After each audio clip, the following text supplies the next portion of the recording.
This is TLV1.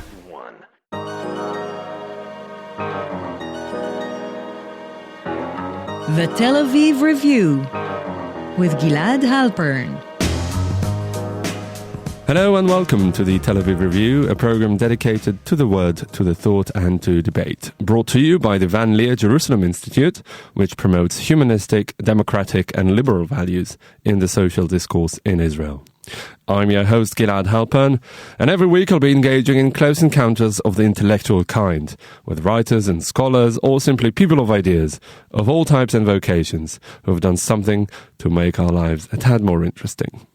My guest today is a historian, a doctoral fellow at Tel Aviv University, whose research focuses on the attitudes of the Yishuv, the pre-state Jewish community in Israel, towards the 1936 Olympic Games held in Berlin that became colloquially known as Hitler's Olympiad. Ofer Edels, hello and welcome to the Tel Aviv Review. Hello Gilad, very nice to be here. So before we talk about that specific historical episode, let's start by way of introduction by discussing the role of sports in the Zionist enterprise at large. Bodily structure, just like the Hebrew language, the attachment to the land and what have you, was really a central tenet in the Jewish rejuvenation. Yes, like anything dedicated to the Jewish community or the Zionist movement, we have to start abroad and Europe. If we talk about sports specifically, I would have to make two important points. One is to differentiate between Jewish sport and Zionist sport. I mean, Jewish people participated in sport almost from the beginning of sports movement in different kinds, and they were pretty successful. You mean around the world in different countries? Yeah, different countries in Europe before the Yishuv started, the Jewish community started. Even while the Jewish community was already in progress. And Jewish people are pretty successful in sport. You can even compare their success to the winnings of Nobel Prizes. Right. But that's kind of in the sideline and not people hear about it because there's unfortunately like a big stereotype of what the Jewish brain got better press than the Jewish body, let's put it this way. Yeah. Surprisingly, the Zionist sport, even though it's much propaganda as like a new Jew, a new man, a strong move, it is, if you compare it to success in sport, which is in victories, they are pretty failure. So if you try to Jewish athletes in Europe did a lot better than Jewish athletes in Palestine. Yeah, I mean they were much better athletes. Yes. Mm-hmm. So if you talk about the first difference we need to make is between Zionist sport and if we talk about Zionist sport as a whole, we still need to differentiate between Zionist sport in Europe and its role it plays there in the national movement, and Zionist sport in the Yishuv, in the Jewish community, and the creation of the Zionist society in Israel. But at the end of the day, if we look at the propaganda, it was something that was... How central really was it to the Zionist propaganda to showcase the new Jewish sport, representing the new Jew that Zionism sought to create? Yeah. So obviously the new Jew, the emphasis on the body was crucial and in the central of the Zionist regeneration of the Jew. No question about it. Surprisingly, when the Zionist movement continued into the Jewish community and they started to create the new culture, the sport was neglected because the hegemonic culture that was created after the second Aliyah after the second immigration wave was much louder of the discourse. We tried to create something new. Mm-hmm. We tried to emphasize revolution. We emphasize the frontier, not the urban. So you're talking about really the preponderance of Labour Zionism. Yes, exactly. So the consecration of the pioneering spirit and the kibbutz movement and collectivism, and all that came at the expense of bodily culture, of sport. Yeah. So surprisingly, you might say, even though both of them were emphasized creating the new Jew and the Zionist body, sport was kind of pushed to the sideline as something of leisure, not emphasized for labor, for work, not have like real quality for it, like real something you can do with that. Mm-hmm. Today, if you try to be a little bit critical, we can say it might be true, but sport was not, for the most part, owned by the Zionists as a major political, cultural phenomenon we should support. And there is exceptions, like the Maccabiah and stuff like that. It's not like completely, but but then again, there were sports clubs and sports movements that were founded in Palestine as of the early 1920s. Yes, and the thing about sports is that it encompasses two radically different vectors. Let's put it this way. On the one hand, it could be very nationalistic and chauvinistic, which is something we see in football fields around the world. And it is, yes, you can definitely say and on the other hand, and that's where the Olympic Games come into play, it is meant by some people to bring peace and harmony to the nations, to build bridges and bring people together. Now, that inherent contradiction in sports was also apparent it came to the fore also in the internal debate about sports within the Yishuv. Yes. I would try to expand your question before I'll answer it. Please do. So, you can say sport as it's interesting phenomenon because it's so popular today, and basically from the interwar period, it's become popular and it started to become what we know today of sports.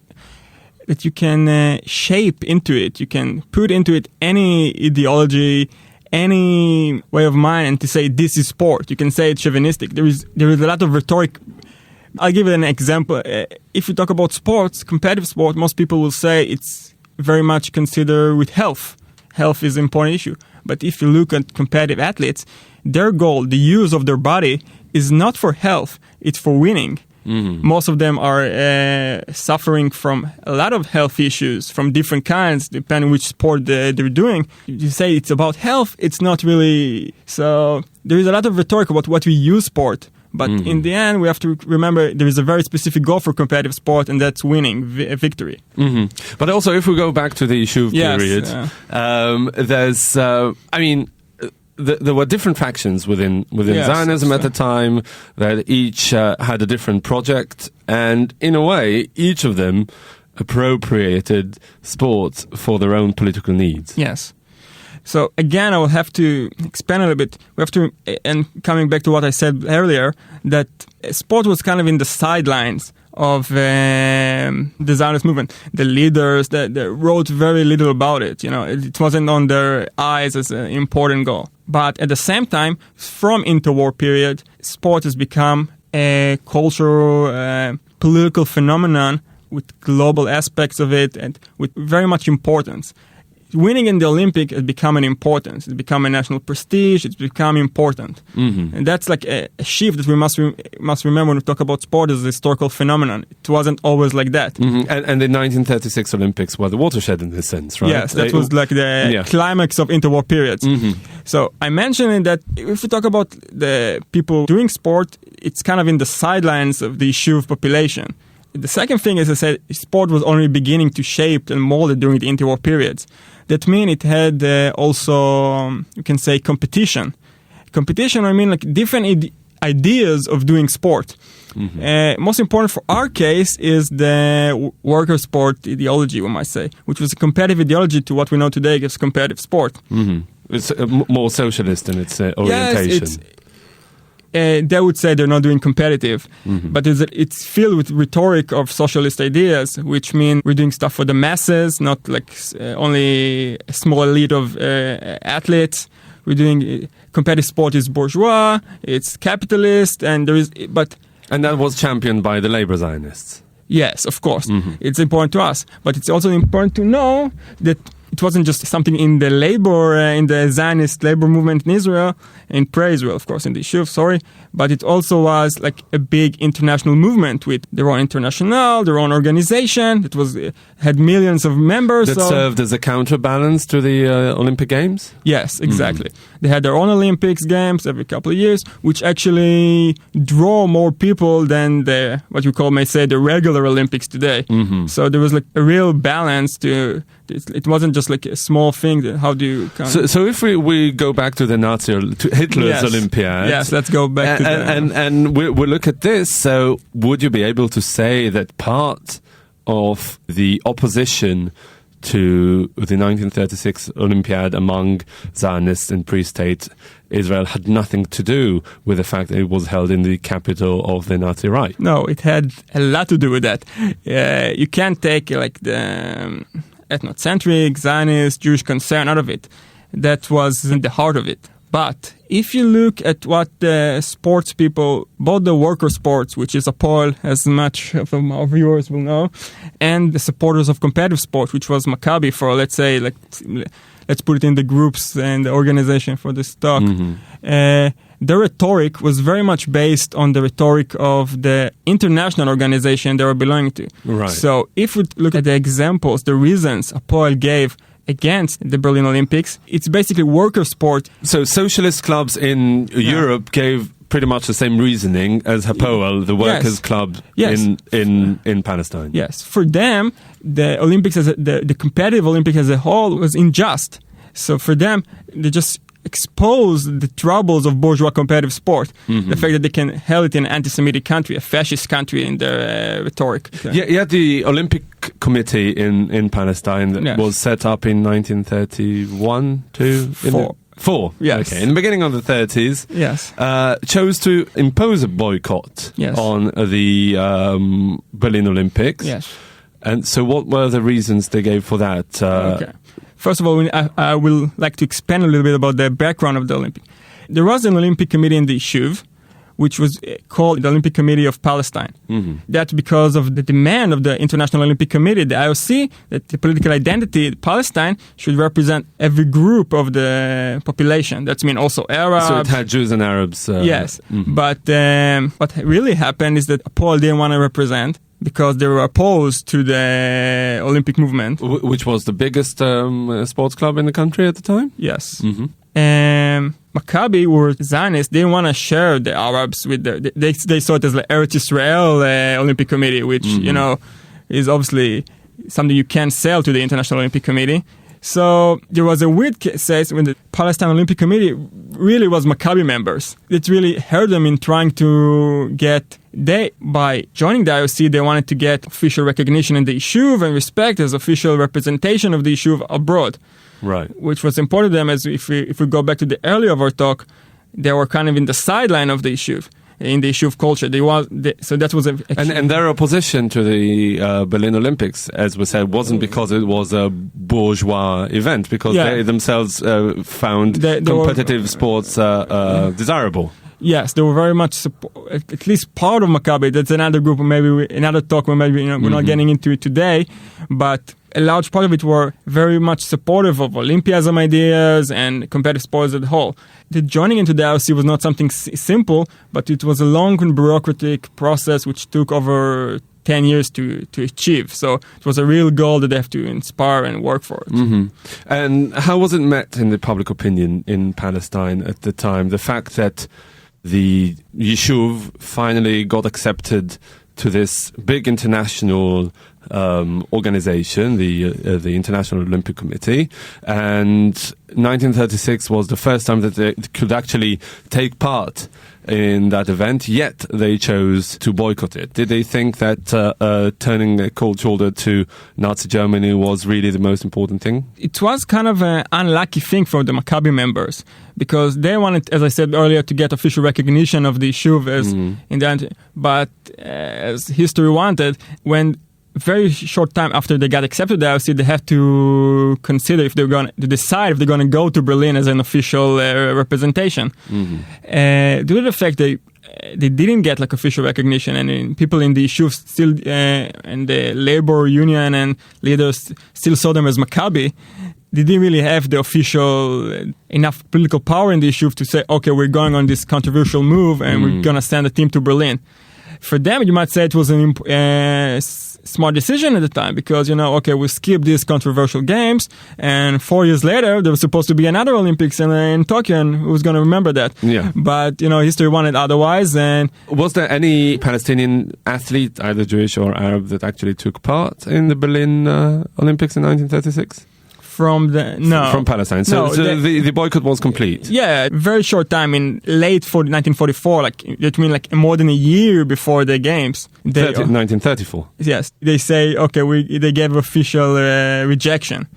So it's actually quite interesting because even though they were small and maybe not like in the heart of the Berlin Olympics, they were still the only official delegation that refused to go to the Berlin Olympics for reasons considered anti-Semitic. There was other, like from the socialists who say they decide not to go to the games because of socialist reason, but official delegation, they said no, because Nazi Germany is anti-Semitic, therefore we boycott the games. Yeah. Which is interesting because there were Jewish athletes representing other countries in 1936, even representing Germany, funnily enough. Yeah, there was actually one, Hannah Meyer, a very famous fencer in Germany, won medals in the previous Olympics, and she was pretty well known. And she was kind of used as an excuse for the... A fig leaf. A fig leaf, exactly. For the Germans to, we're representing Jews here. She was blonde. She was very nice for the German propaganda to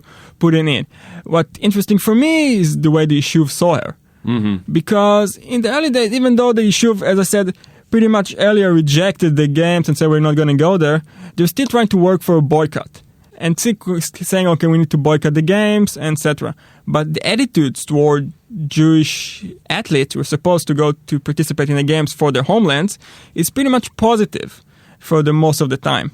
They're not really in the Yishuv, the sports leader in the Yishuv, they're not really believing there's going to be Jews who are going to participate in Berlin. Mm-hmm. So the rhetoric is very positive for these athletes. Probably because they won, right? No. That's the point. They're positive until February 1936. So 6 months before the games. Yes, because what happened there is there was the Winter Olympics, which was also in Berlin. Not in Berlin, in Germany. Mm-hmm. A little bit north, you need snow for the Winter Olympics. Sure. And what happened there, that the Jewish also represented Germany and represented other countries. Uh-huh. So from that point, they started criticizing the Jews, the Yishuv. But the interesting point, they're not just criticizing them, they're also flattering their athletic skills. So we can see text and articles who say, like, these Jews, we're neglecting these Jews, they're not really Jews, Hannah Meyer is just half Jews, but we say, she's a great fencer. And, so she's still like a representing of the new Jew, the tough Jew, and that, but she also...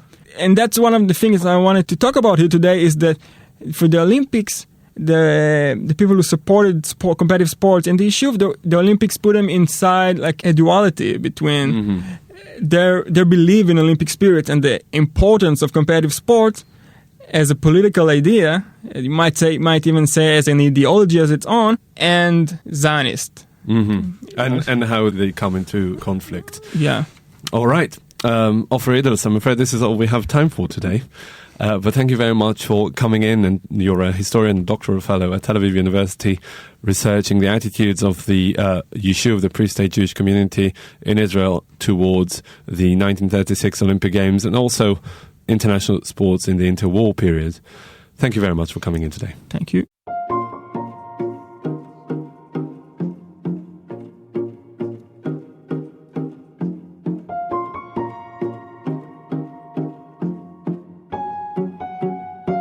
That brings us to the end of our show today. Thank you very much for listening. Also, big thanks to Alex Benish, the technical producer of this show.